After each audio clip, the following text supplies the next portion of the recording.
Hello everybody and welcome to this video tutorial. And essentially what I hope to show you within the next 3, maybe 4 minutes is how to create a brush preset in Photoshop.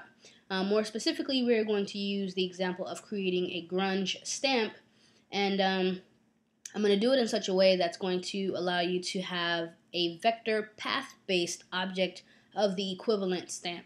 So I would probably say that the skill level for the way that I'm going to run through this one is probably intermediate. I'm going to just run through a couple of shortcuts and use techniques that an intermediate Photoshop Illustrator user should already pretty much be familiar with.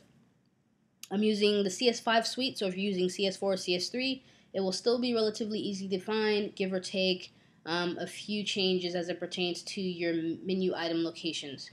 So what I'm going to do first is start in Illustrator. Now I'm going to create a new document.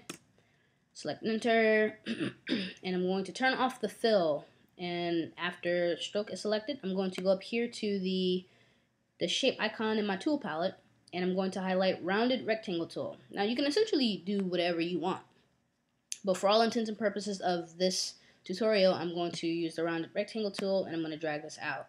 Now if I hit, I still have this selected using clicking down on the object, so I can still stretch it.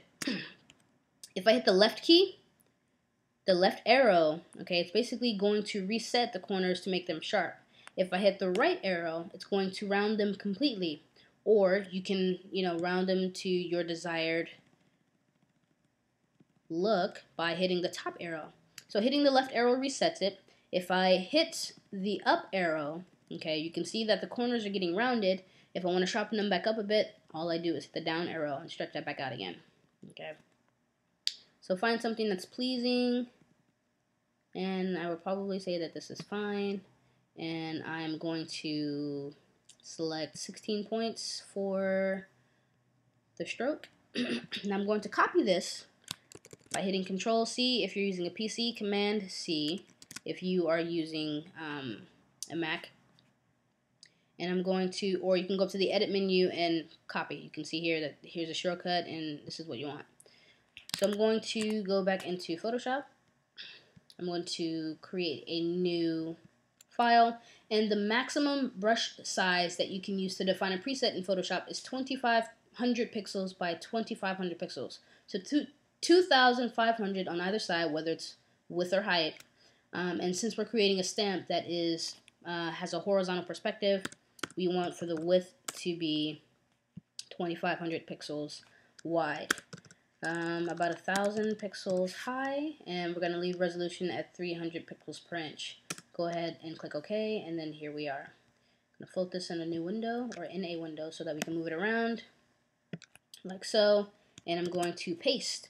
So Command V if you're using a Mac, Control V if you're using a PC, or you can go up to the edit menu and select that option here.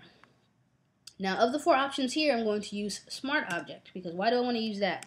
Well, I want to use the Smart Object because if I want to make any changes to this object here, all I have to do is double click on this layer here, and essentially what this dialog box says or shows me is it's telling me essentially that by clicking OK, it's going to open that up in Illustrator. I can make any changes that I want to it, so I can change the color of it. Saving it, you can see it says Vector Smart Object here. Saving it will make those same changes to all of the instances in Photoshop. So here I am in Photoshop, and I changed the color to orange in Illustrator, and it has since refreshed and loaded over to Photoshop. So I want it to be black, but that's just a quick tip if you want to make your life easier. And we're going to make this black, and selecting it first would help. Make that black, save it, Control or Command S, and we're back in Photoshop. So now what I want to do is add some text.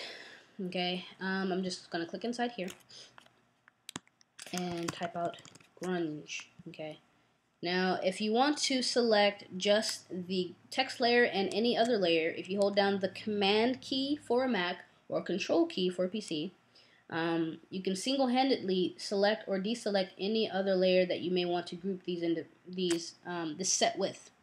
Okay, so I've selected the text layer, hit the Command key or the Control key, and I'm selecting and deselecting this one. But I want to align the text to the background layer, so that's what I'm going to hold down.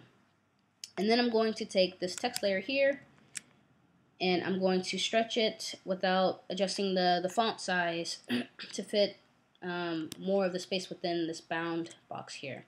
So I'm going to hit Command NT for a Mac or Control NT for a PC, or you can go up here to the menu and do the same thing, which is free transform. You can select that. And if I hold down the Shift key and the Alt key for PC, or the Shift key and the Option key for a Mac, holding down those two will stretch your text and keep the dimensions proportionate, which is what I want. So find something that's pleasing and hit enter, and there we have it. Now I want to take these two layers here in my layers palette, and I want to duplicate them. So I'm going to duplicate that, enter, and I'm going to turn these off. And then I'm going to right click or control click and merge these together. Come on, there we go. So merge layers, and essentially this merged layer here is a combination of these two right here. Now I'm going to add a layer mask. And a layer mask, if you're when you reset the default colors in your tools palette, set the foreground color to black and set the background color to white. Or you can hit the D to default select those two colors if you have something else hanging up in there. When you add black to this layer mask, you are subtracting from the content layer. So make sure that your layer mask is selected, and here is a set of brushes that I've already created of grunge textures, and I'll show you in a later tutorial how to create your own grunge brush off texture-based images or pictures that you can take. Alright, so I'm going to select something that I want to use, make sure that I'm clicked on the layer mask, and I'm going to make sure that my foreground color is set to black, and I'm just going to click around a little bit. And you can see here that I am on this layer mask. I can actually disable this layer mask, and this is what I have on the content layer right here. You can see this right here. Here's the layer mask, and by enabling that, this is what I've subtracted from my content layer, though the change is not yet permanent. So I'm going to go in here and find another preset that I might like and start playing around with that. Go back to your layer mask, make sure you're selecting that, and just go ahead and click. Okay, and when you find something that you like, right, white as your foreground color will subtract from the same layer that you're working on if you've done too much and kind of want to go back and undo. So I love this because you can make as many changes as you want without making them permanent until you merge it with another layer or apply it.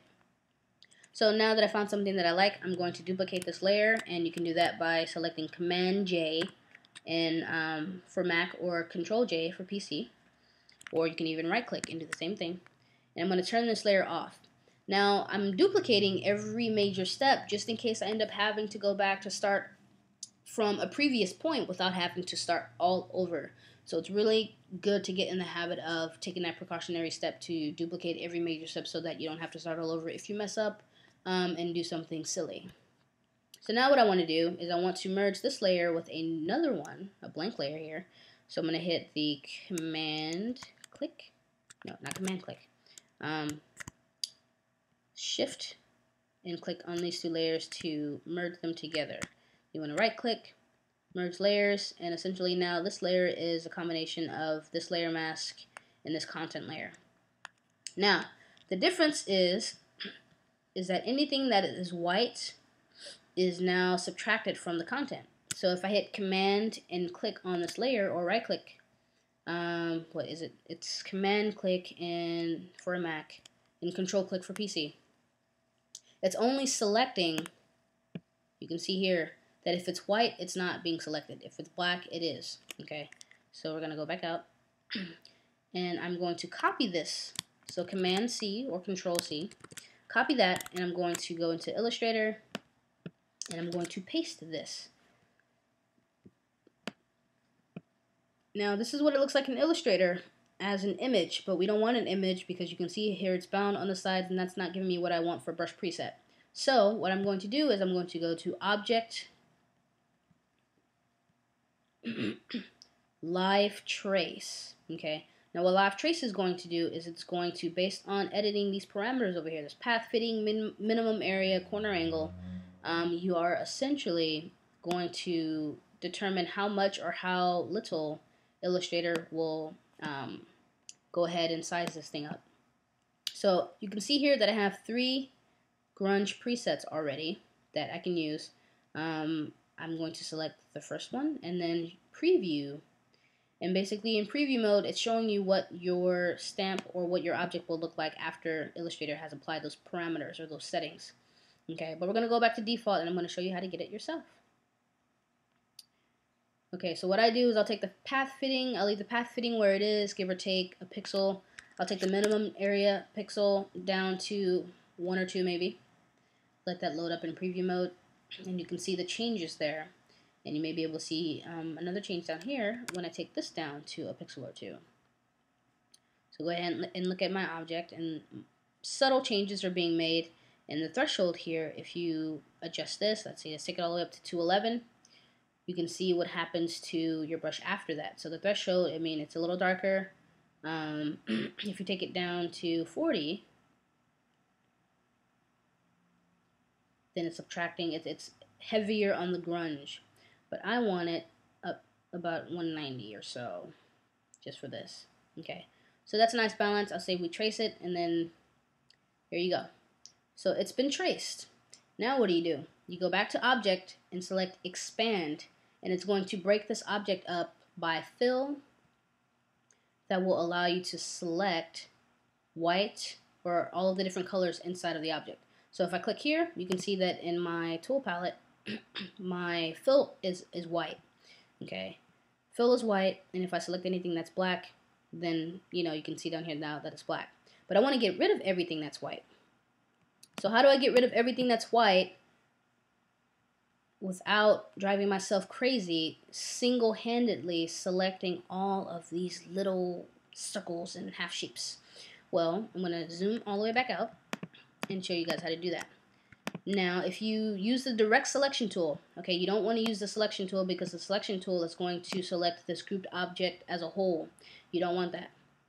The direct selection tool will select whether it's grouped or not what you are single-handedly clicking on. Okay, and I want to get rid of everything that's white. So I'm going to click on this fill here inside this brush, go to select same fill color. Okay, so select same fill color is going to select every other shape in this object that is also pure white. Okay, then I'm going to delete, and that's all I'm going to do. I'm done.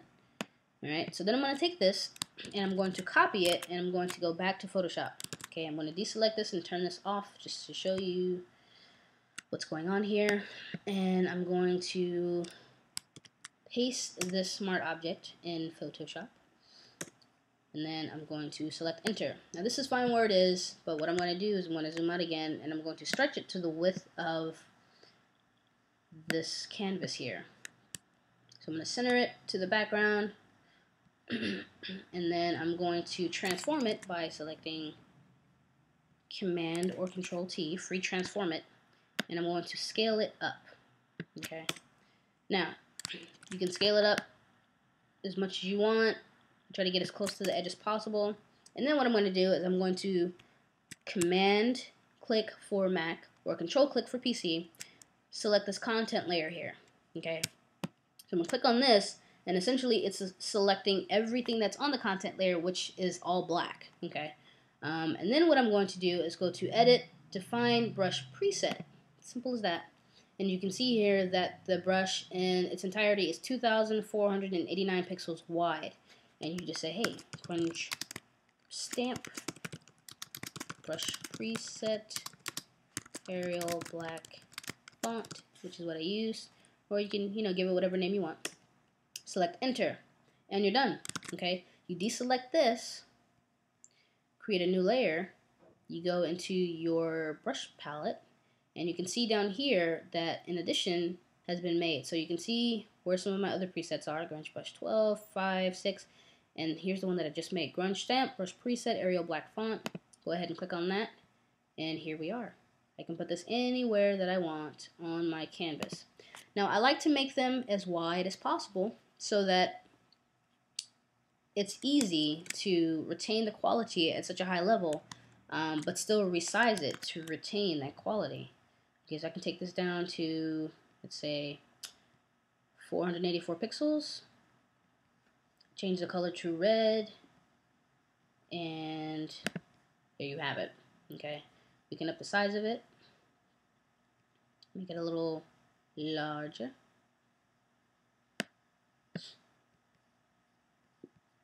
Okay, then you have that. You can default the color and change the color of it, or you can select something different entirely and go ahead and use that.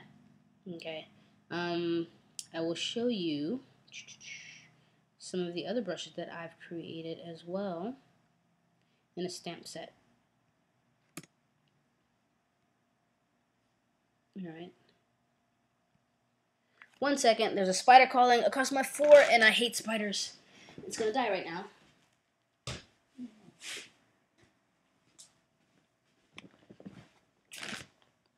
And we're back. So here's a brush preset that I've already created. You can see here that I have rejected stamp, which is using a stencil based font, and so on and so forth. Let me use larger icons, larger thumbnails to show you guys. Okay, here we go. So for deposit only, 2,483 pixels. Alright, so I'm going to select that, create a new layer, and stamp that right here. For deposit only. Okay, and take it down to 1,000 pixels. And do that there. Default the color, stamp again there. Change the color, stamp again here. Okay, so basically the possibilities are endless once you know how to create a brush preset. But because I still left this object whole in Illustrator, I have this object here that I can stretch to infinity and still retain good quality. So here's your vector object in Illustrator of the equivalent brush that we just made in Photoshop. So I guess that's it for this particular tutorial. If I skipped a step or if you have any questions, go ahead and leave them in the comments section below. I'll be more than happy to create a follow-up video to clear up anything that you guys might be confused about. I try to get through this tutorial as quickly as possible, but do realize that I may not have covered every single base, or if I confused you, let me know and I'll clarify that as well. And if it gets to the point where so many people are confused, I'll just start all over and make a new one and, just go through the same steps and clean it up a little bit. But yeah, so I have this grunge object here that I can use for whatever I want in Illustrator or any other project that I might need a vector-based object. And now I have a brush preset of the equivalent. Okay, so that's how I made all of these. Okay, I took my grunge brush pack and I created a bound and typed some text in the middle, sized it up, and started subtracting on the layer mask and defined brush preset in the edit menu. And that's about it. So stay tuned and check back for any future tutorials that I might make, and subscribe if you find that I'm putting up stuff that you guys like and enjoy. And if you have any particular requests, go ahead and send them on over, and if I know how to do it, I'll be more than happy to go ahead and show you, and if I don't, I will figure it out so that I can attempt to do the same. Alright? Take it easy. Thank you again for stopping by to check out this video tutorial, and have a good one.